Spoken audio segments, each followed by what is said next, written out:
Jadi si temen ini sampai ngadiin SK PNS-nya buat nutup hutang kartu kredit. Bayangin ya, berarti hutangnya udah gede banget kalau sampai dia nggak bisa bayar hutang cicilan kartu kredit.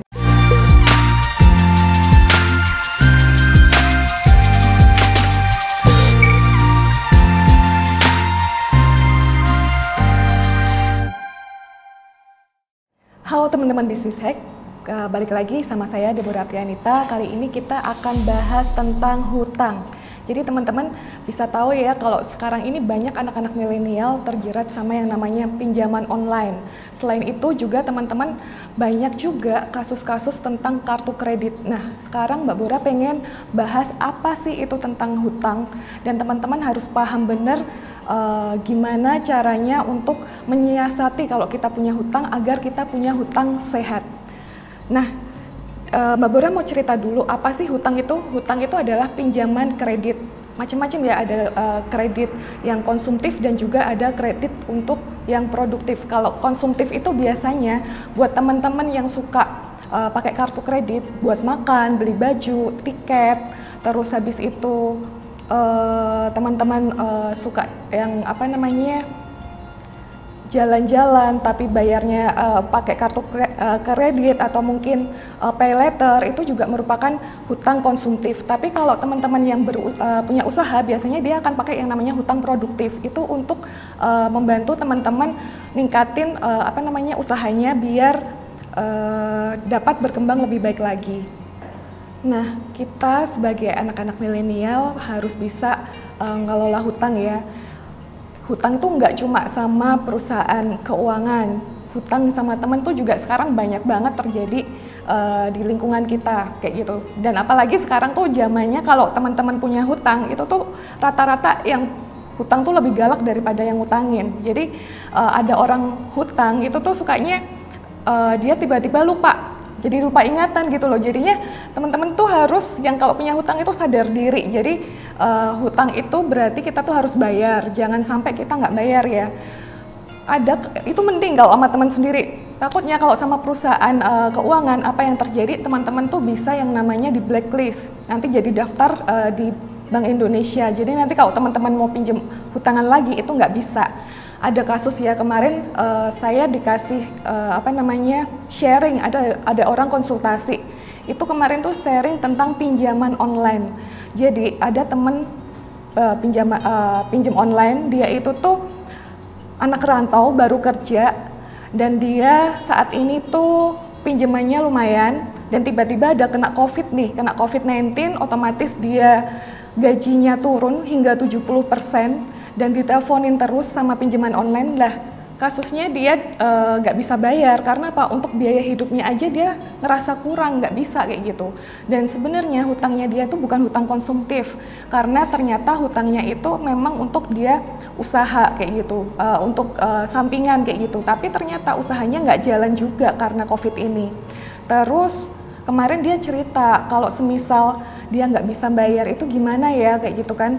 Terus saya tanya, apakah dia punya yang namanya aset kayak emas atau mungkin dia punya motor kayak gitu, dan ternyata dia juga nggak punya. Jadi karena itu tadi ya nggak konsumtif ya, dia bukan hutang konsumtif, jadi dia juga apa namanya nggak bisa punya beberapa aset, itu juga agak kesusahan buat bayar. Cuman kalau sampai dia nggak bisa bayar dalam waktu 3 bulan, itu bahayanya nanti dia akan masuk blacklist tadi. Jadi kalau kita punya hutang lewat dari 3 bulan, berarti kan 90 hari, 91 ke harinya yang 91 itu berarti teman-teman udah masuk ke kalau di perbankan tuh ada kolek 1, 2, 3, 4, sama 5. Kalau udah masuk kolek 3 nih, 3, 4, 5 itu bakalan akan terdaftar di catatan hitam untuk pinjaman kredit.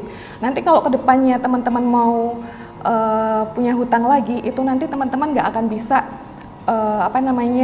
dapat kredit kayak gitu. Walaupun bisa pun teman-teman juga harus menunggu paling nggak 5 tahun kalau mau dihapus dari daftar hitam kredit kayak gitu. Jadi tadi untungnya si teman tadi yang sharing itu tuh dia sharing ke temennya lagi buat pinjam dana. Karena apa? Kalau sampai dia nggak bisa bayar, ya itu tadi dia akan bakalan diteleponin. Pinjaman online tuh sekarang nggak hanya telepon ke keluarga atau tetangga ya, tetapi juga ke kantor kamu. Ada kejadian sampai bosnya itu tuh ditelepon kalau kamu pinjam online, karena ya itu tadi dia pinjaman online tuh punya database teman-teman lingkungan kamu, dan juga dia punya database orang-orang di kantor kamu, sampai ada yang dipecat gara-gara pinjaman online. Jadi buat teman-teman yang masih muda, kalau memang keuangannya belum stabil, itu jangan boros ya, maksudnya kita harus benar-benar bisa nata keuangan, jangan terus karena pinjam kita baru dapat gajinya dikit, terus gaya hidupnya gengsinya gede, karena gengsi gede akhirnya kita ngeluarin lebih banyak pengeluaran konsumtif dan akhirnya pakai pinjaman online, dan itu benar-benar nggak disaranin. Ingat ya, kita hidup sesuai dengan gaji yang kita punya, jangan sampai berlebihan, karena apa ya, itu tadi banyak resikonya. Sekarang ada satu cerita lagi buat teman-teman, ini yang terjadi sama kebanyakan anak-anak yang pertama kali kerja pengen punya kartu kredit ya. Kartu kredit ini banyak orang yang nggak tahu kalau kartu kredit itu bukan dana darurat. Kartu kredit itu adalah hutang. Ingat ya, kartu kredit bukan uang kamu, bukan dana darurat, tapi kartu kredit itu adalah hutang. Dan ini terjadi beberapa kasus, kebanyakan anak milenial, keluarga muda, ini banyak yang terbelit sama yang namanya kartu kredit kayak gitu. Jadi banyak orang yang sukanya cuma bayar minimal payment. Siapa yang suka bayar minimal payment, teman-teman harus dengerin cerita yang satu ini. Jadi ada temen itu kemarin sharing, dia konsultasi masalah hutang kartu kredit. Jadi si temen ini sampai ngadiin SK PNS-nya buat nutup hutang kartu kredit. Bayangin ya, berarti hutangnya udah gede banget kalau sampai dia nggak bisa bayar hutang cicilan kartu kredit. Jadi awal cerita si teman ini nih pakai kartu kredit untuk renovasi rumah. Sebenarnya sih dia udah budgetin untuk renovasi rumah itu tuh dia sekitar 60 juta. Cuman dalam kenyataannya dia itu ternyata sambil berjalannya waktu kurang duitnya untuk renovasi rumah, kurang 40 juta. Jadi kan total renovasi 100 juta. Akhirnya dia ngambil yang namanya tunai dari kartu kredit sebesar 40 juta. Nah awalnya masih bisa nyicil nih setiap bulan, dan saat itu dia itu sedang hamil dan pengen persiapan untuk bayinya. Karena kebanyakan kalau rata-rata beli online itu biasanya kan lebih enak kalau pakai kartu kredit. Nah dia pakai kartu kredit lagi untuk pembayaran online belanja buat keperluan bayinya. Dan dari situ dia mulai tetap bayar, masih bisa tetap bayar, cuman kelanjutannya dia ada satu masalah lagi. Ternyata si suaminya dia pindah kerja, dan pindah kerja itu beda kota, dan setiap bulan dia pulang paling nggak 1-2 kali, dan itu lagi-lagi dia pakai kartu kredit untuk membayar tiket pesawat. Kan biasa ya kalau kayak maskapai tertentu, kalau lewat agensi tertentu kita bisa dapat diskonan kalau kita pakai kartu kredit, dan dia pakai kartu kredit lagi. Dan sebenarnya kalau dia bayar itu masih bisa nih. Yang agak kesusahan itu ternyata ketika dia itu kan tadi cerita ya kalau dia itu ternyata di Balikpapan ya, maksudnya dia ada di luar pulau, dan dia yang seterusnya nih ceritanya dia tuh dipindah mutasi buat ke Jogja. Dia pindah ke Jogja, otomatis kan dia punya rumah di Balikpapan, suami ada di luar kota Balikpapan, terus dia pindah ke Jogja. Dia ini kemarin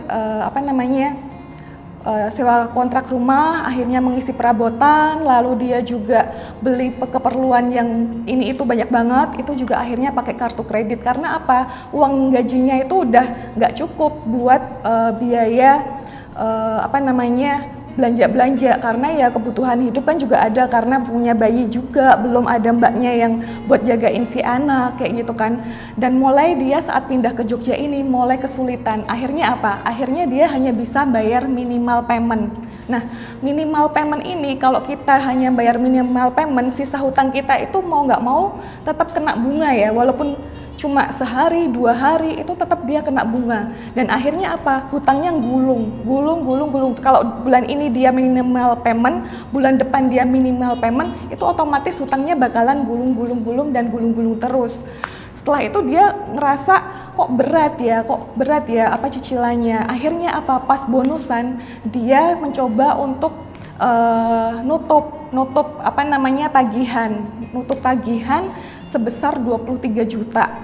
Dan ternyata masih hutangnya gede kayak gitu. Karena udah nggak sanggup lagi, otomatis dia akhirnya mencari cara untuk gimana caranya hutang itu lunas. Karena apa ya, itu udah nggak bisa bayar cicilan lagi tepat waktu, bisanya cuma minimal payment. Setelah itu dia akhirnya berpikir gimana caranya agar bisa lunasin hutangnya. Dia gadein yang namanya SK PNS. Karena apa? Kalau teman-teman punya hutang kredit di kartu kredit dengan hutang di bank itu bunganya jauh ya. Kalau di kartu kredit itu bunga kartu kredit itu yang banyak yang nggak tahu, kalau hutang kartu kredit itu ada 3 kartu kredit itu 2%, 2,45% dan 2,9%. Bayangin ya, kalau yang ini per bulan ya, bunganya per bulan bukan per tahun. Bayangin kalau teman-teman sampai nggak bayar tahunan, itu bulanan kalau diefektifin otomatis dia kalau sampai nggak bayar ini nih sekitar 42%. Bayangkan hampir setengah dari hutang teman-teman semua. Dan akhirnya dia ngambil hutang di bank buat lunasin, karena ya itu tadi dia udah bayar minimal payment, akhirnya dia kebutuhan juga balik lagi pakai kartu kredit lagi, kehidupannya akhirnya nambah lagi, akhirnya dia tutup. Dan dia bisa paling nggak tahu kapan hutangnya lunas itu lewat pinjaman dari bank.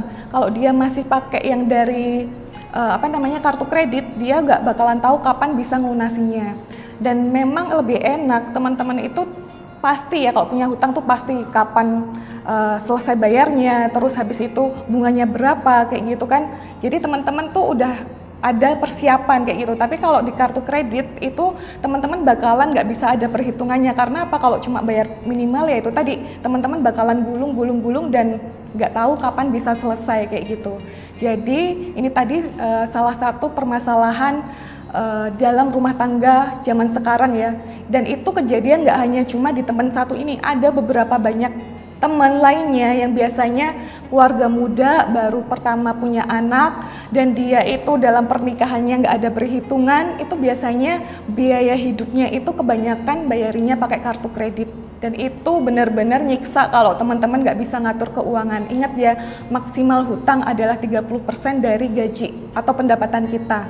Jadi jangan lebih dari itu. Kalau lebih dari itu saat teman-teman punya anak, kebutuhan anak tuh banyak ya, semisal ASI nggak keluar, itu susu formula aja mahal.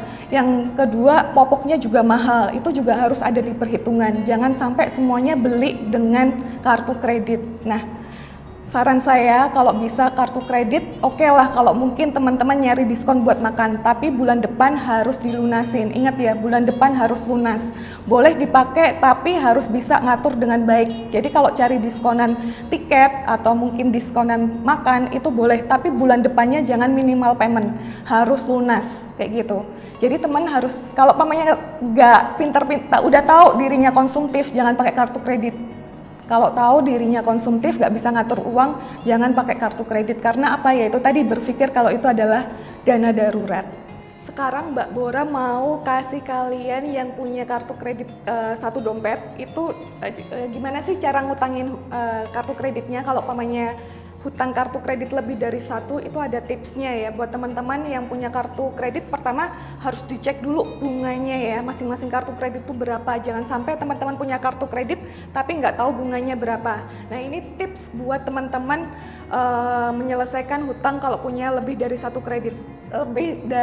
kartu kredit. Ini contoh, ada dia punya 2 hutang kartu kredit.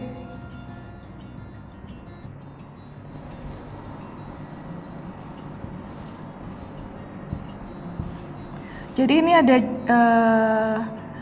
tipe kartu kreditnya ada 2 berbeda ya bunganya.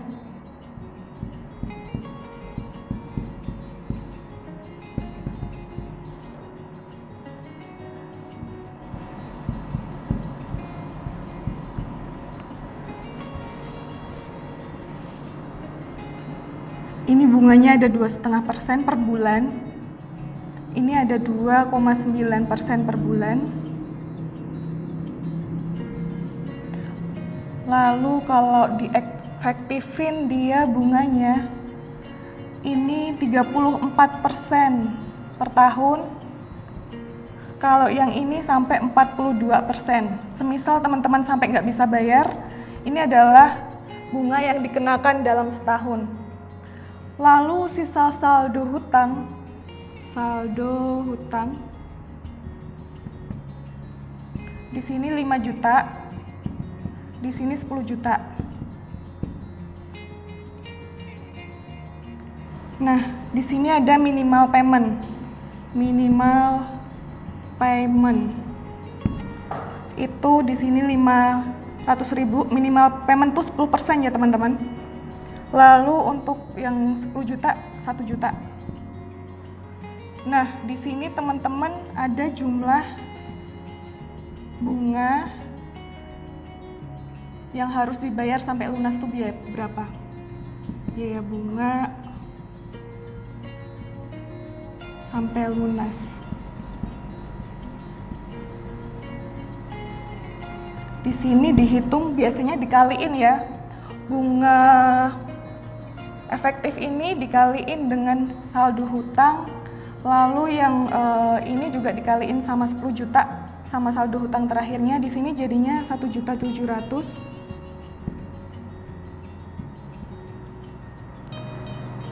Di sini jadi 4,2 juta. Nah, teman-teman lihat ya, bunga di kartu kredit ini lebih besar, 2,9%. Kalau di sini kan 2,5%. Jadi kalau teman-teman punya hutang, teman-teman tuh harus lunasin, walaupun semisal di sini tadi sisa pokoknya 5 juta, di sini 10 juta, kita bisa lunasin dulu yang punya hutang itu bunganya lebih gede. Jadi jangan yang bunganya kecil, walaupun di sini sisa pokok semisal 15 juta, di sini 10, tetap yang dilunasin yang bunganya lebih gede dulu. Semisal teman-teman uangnya mepet ya, kadang kan ada yang bayar minimal payment. Nah, itu sebisa mungkin hutangnya sama bunga-bunganya itu yang dibayarin yang punya bunganya gede terlebih dulu. Jadi kalau teman-teman punya hutang itu ada beberapa tips yang bisa Mbak Bora kasih ya. Yang pertama, teman-teman tuh kalau punya aset kayak emas atau motor, kalau sampai benar-benar nggak bisa bayar kayak gitu, teman-teman harus jual dulu asetnya. Nggak apa-apa mulai dari nol lagi, nata keuangannya, nanti bangun aset lagi. Yang penting hutangnya lunas. Jadi teman-teman bisa gunain gajinya untuk kebutuhan hidup. Lalu yang kedua, kita bayar bunga yang paling tinggi dulu kalau punya hutang. Punya hutang itu harus bayarin yang paling tinggi dulu. Lalu teman-teman kalau kesusahan lagi harus bisa cari tambahan penghasilan. Jadi teman-teman bisa nyari tambahan penghasilan dari mungkin pekerjaan lain, jualan atau apapun ya. Mungkin dari hobi dapat duit, itu juga bisa teman-teman lakuin. Yang terakhir teman-teman bisa lakuin adalah jangan nambah hutang baru. Semisal tadi kayak yang kasus kartu kredit, karena dia udah nggak punya, gajinya udah habis, dia pakai kartu kredit lagi. Nah itu jangan membuat cicilan baru, jangan membuat hutang baru, itu bakalan nyusahin dan ngerepotin teman-teman semua. Jadi sebisa mungkin teman-teman kalau hutangnya udah lunas, jangan pakai lagi hutang itu buat biaya hidup. Jangan kalau bisa yang punya kartu kredit kalau udah selesai potong aja. Kita mulai belajar nabung untuk mendapatkan sesuatu yang kita pengen tuh dari tabungan ya, jangan dari kartu kredit. Maksudnya jangan dari hutang kayak gitu. Sekian sharing dari Mbak Bora, semoga bisa bantuin teman-teman untuk nata atau ngatur hutang, kalau yang punya hutang, sampai punya hutang sehat atau bahkan nggak punya hutang sama sekali, nantinya jadi kehidupannya lebih enak ke depan. Terima kasih buat waktunya, sekian. Dah.